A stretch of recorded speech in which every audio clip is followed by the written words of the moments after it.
Bonjour à tous et bienvenue sur ma chaîne. Dans la dernière vidéo, je vous ai dit que la Terre n'a pas toujours été très tranquille. Alors aujourd'hui, je vais vous raconter ce qu'il s'est passé lors de la plus célèbre des extinctions de masse. Pour commencer, il faut savoir qu'il y a eu 5 grandes extinctions et que celle du Crétacé est la dernière à avoir eu lieu il y a environ 66 millions d'années.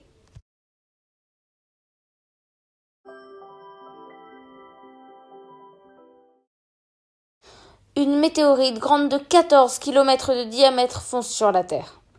Elle a passé notre dernière ligne de défense, notre satellite naturel et bouclier, la Lune. Elle arrive à une vitesse d'environ 10 km en 10 secondes. L'impact est désormais inévitable.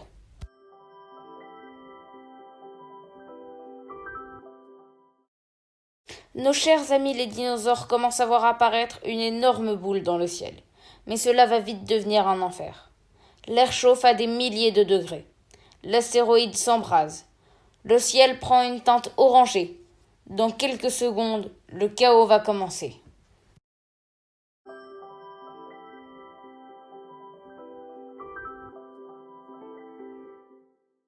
Ça y est, l'astéroïde est tombé. L'impact l'a transformé en gaz et en liquide, le tout enflammé. Cet amas remonte à la surface car il est actuellement enfoui sous la croûte terrestre. L'explosion est telle qu'elle propulse liquide, gaz et morceaux de sol terrestre partout autour du lieu de l'impact. Un immense panache de liquide et de gaz est également éjecté dans les airs. Des matériaux s'élèvent à plusieurs dizaines de kilomètres d'altitude. Le cratère s'affaisse et s'étale. Il fait plusieurs dizaines de milliers de degrés autour du lieu de l'explosion. Cela provoque des incendies dans les alentours. Tout n'est plus que cendres à 1000 km à la ronde.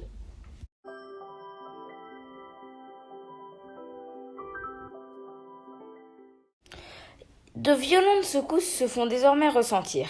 Il pleut, mais ce n'est pas de l'eau qui tombe. Il s'agit en fait de petites boules de verre formées avec de la roche en fusion, éjectées par l'impact. Lors de l'impact, une onde de choc s'est répandue dans la croûte terrestre, provoquant des séismes de magnitude 11. Seuls les petits animaux, tels que les insectes et les mammifères, peuvent se cacher. C'est un carnage. Dinosaures, poissons et encore d'autres individus périssent dans d'atroces souffrances. La terreur s'étend sur toute la planète. Tremblements de terre, éruptions volcaniques et incendies provoqués par des débris se répandent partout. Un gigantesque raz de marée arrive sur le continent. C'est un tsunami de 1500 mètres de haut que nos dinosaures voient arriver. Après tous ces cataclysmes, le calme revient, mais les ennuis ne sont pas terminés.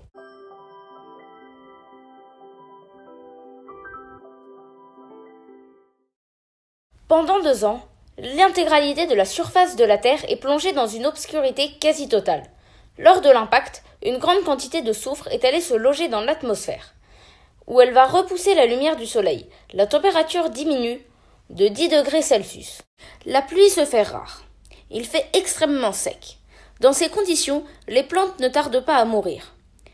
Plus de la moitié des végétaux disparaissent. Tous les herbivores meurent de faim, entraînant avec eux l'extinction des grands prédateurs. Et puis, il ne faut pas oublier qu'une grande partie des espèces s'était déjà éteinte lors des cataclysmes suite à l'impact. En raison du manque de nourriture, seules les plus petites espèces survivent. De nombreuses espèces marines vont s'éteindre car le pH des océans se modifie.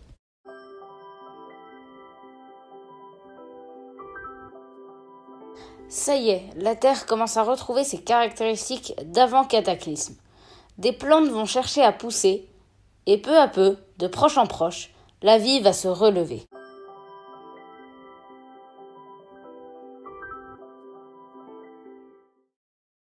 Désormais, la vie foisonne sur tout le globe, de nouvelles espèces sont apparues, d'autres se sont éteintes et d'autres n'ont pas changé.